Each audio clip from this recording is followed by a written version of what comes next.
मैं बात कर रहा हूं पूर्व मुख्यमंत्री शीला दीक्षित की। 3 बार मुख्यमंत्री रही हैं। इसके अलावा जो उनका बड़ा काम रहा वो मेंबर ऑफ पार्लियामेंट भी रही और राजीव गांधी के संग उन्होंने संसदीय कार्य मंत्री का काम भी संभाला, पीएमओ में भी मिनिस्टर रही। मेरे साथ मौजूद हैं, आपका बहुत बहुत स्वागत है।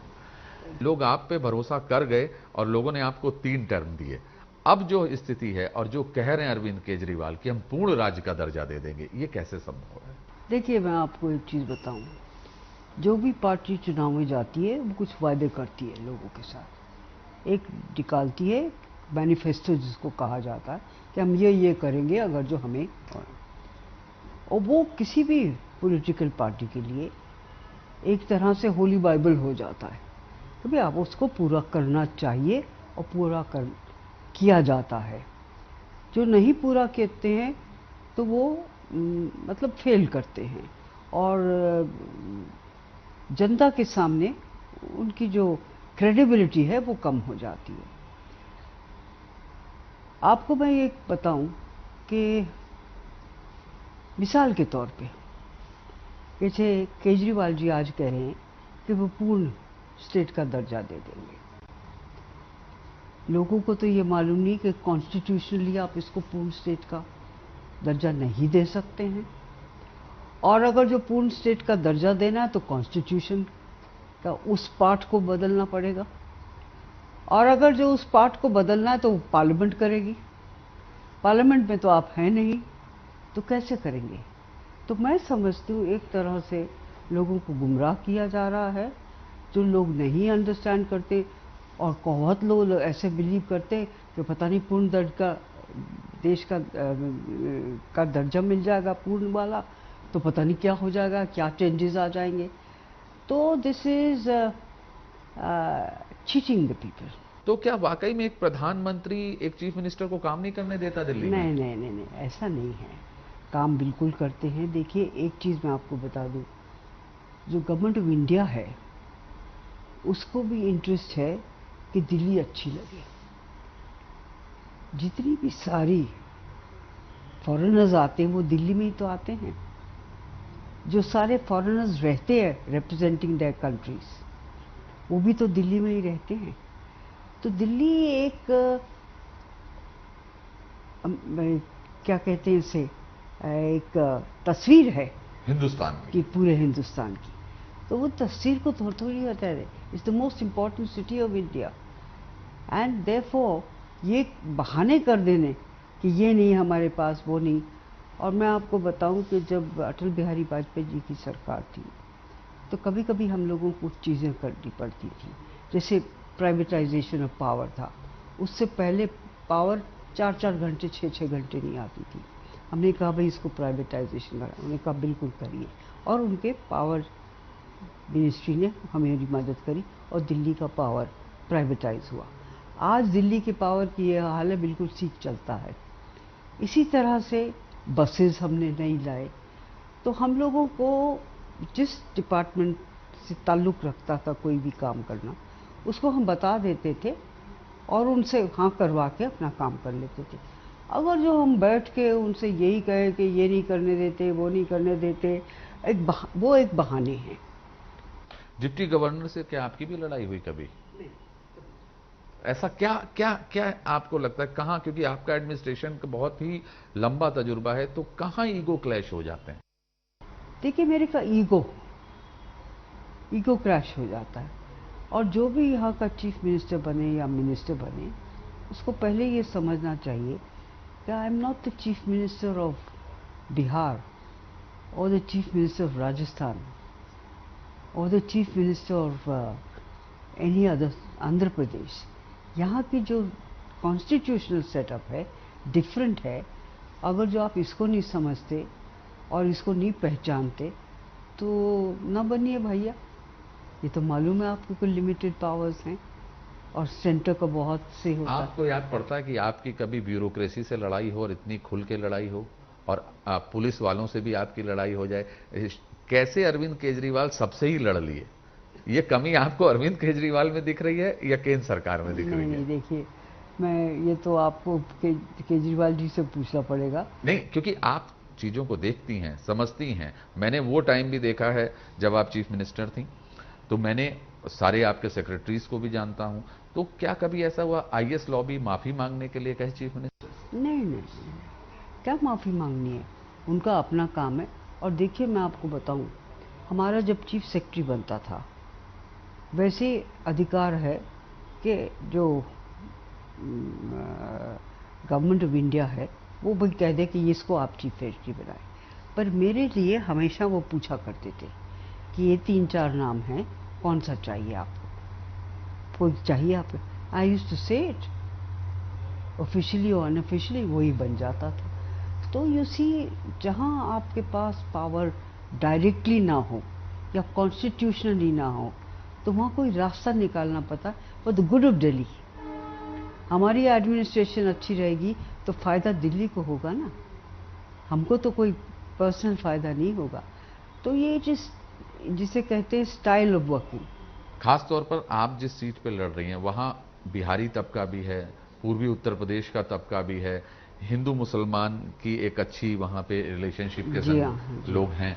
तो अब की आप क्या अपील करने जा रही, कैसे आप उनको मानती हैं कि वो आपका साथ देंगे? क्योंकि ये कहा जा रहा है मनोज का जब नाम आता है वो खुद पूर्वी उत्तर प्रदेश और बिहार वाली बात कर जाते हैं। तो मैं कहाँ की हूँ? आप भी उत्तर प्रदेश से आती हैं, लेकिन ये बताएगा कौन? ये आप तो दिल्ली वाली हो गई हैं। देखिए मैं कभी ऐसा चीज़ें बातें नहीं करती हूँ। When you have become a national personality, I won't say a leader but personality, सब लोग जानते हैं कि तो मेरी शादी उन्नाव कैसे। से आ रहे हैं लोग। मेरी शादी यूपी में हुई, यूपी मेरी ससुराल रही, और वहाँ पर मैं एक ब्राह्मण फैमिली के साथ मेरी शादी हुई।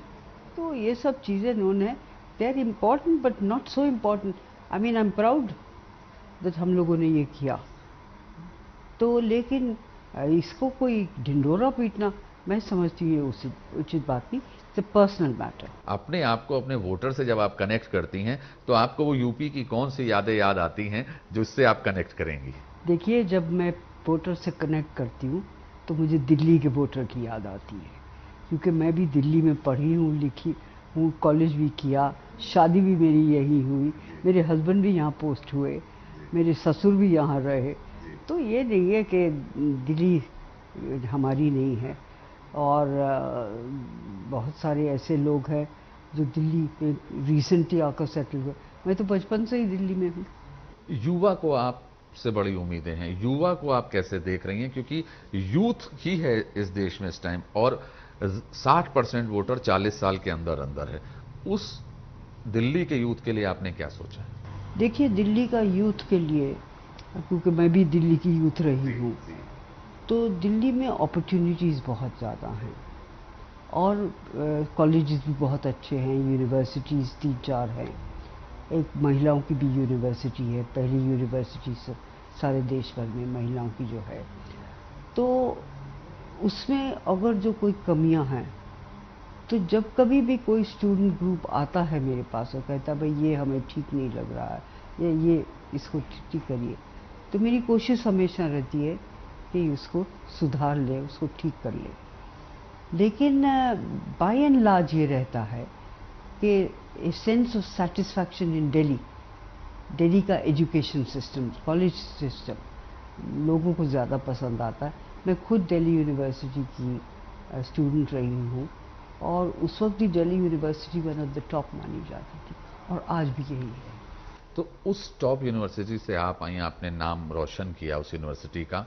अब आप जो नारी शक्ति की बात करती हैं, उस नारी शक्ति की सुरक्षा व्यवस्था और साथ ही साथ उसके एजुकेशन को लेकर आपके मैनिफेस्टो में क्या कहा जा रहा है?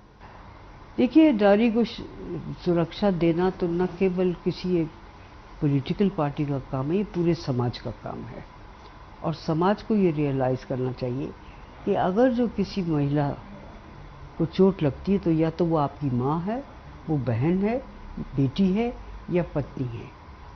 तो आपके लिए भी, पुरुषों के लिए भी, और गवर्नमेंट के लिए भी महिला की सुरक्षा करना एक प्रथम काम है।